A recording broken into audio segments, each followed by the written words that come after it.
All right, welcome to yours and my favorite, the APOD game, where we try to guess what the astronomy picture of the day is before we read through the explanation provided. Is there anyone that would like to take their best guess at this? Either an in-person student, e-learner, or a future viewer that's watching on YouTube? You can pause the video, leave it in the comments down below right now. All right, we'll open it up to... Oh, okay, so hydrogen, very specific. So, you know, probably in fact, all these stars are mostly hydrogen, right? So there's lots of hydrogen in this image for sure. But I think you're saying like the gas here, right? Sort of, there you go. So we looked at an APOD a few days ago that talked about like the Hubble palette. And so how can sort of Hubble color different gases so that we can see sort of the oxygen, the hydrogen. And so, yeah, red for hydrogen. Anybody know what this kind of structure is? Like anytime we see a cloud of gas, it's always that's right, a nebula.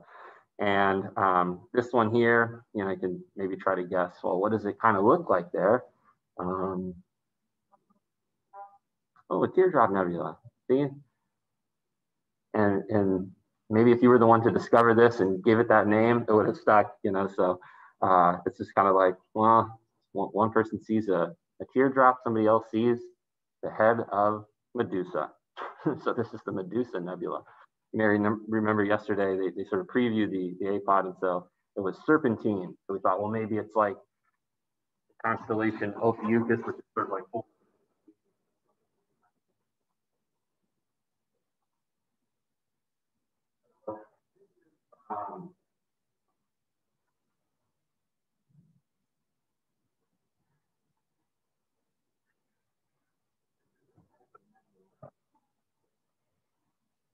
a planetary nebula.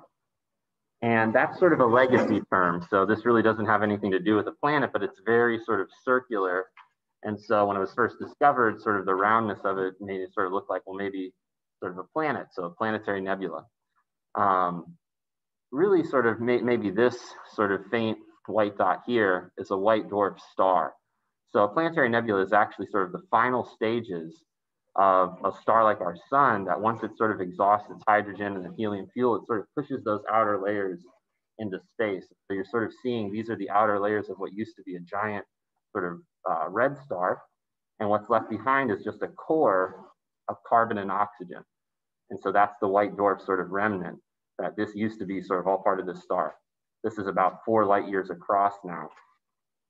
And this is found towards the constellation Gemini, which you'll sort of see all here in the description. So the Medusa Nebula, and let's give credit here, copyright to Joseph Drudas. The explanation reads, braided and serpentine filaments of glowing gas suggest this nebula's popular name, the Medusa Nebula, also known as Abell 21. This Medusa is an old planetary nebula some 1,500 light years away in the constellation Gemini. Like its mythological namesake, the nebula is associated with a dramatic transformation. The planetary nebula phase represents a final stage in the evolution of low-mass stars like the sun as they transform themselves from red giants to hot white dwarf stars, and in the process shrug off their outer layers. Ultraviolet radiation from the hot star powers the nebular glow. The Medusa's transforming star is the faint one near the center of the overall bright crescent shape. In this deep telescopic view, fainter filaments clearly extend above and right of the bright crescent region. The Medusa Nebula is estimated to be over 4 light years across. So it doesn't really tell us anything about the coloration here, but I imagine, you know, that's spot on too. They sort of give some other info about it. All right, tomorrow's picture, light weekend.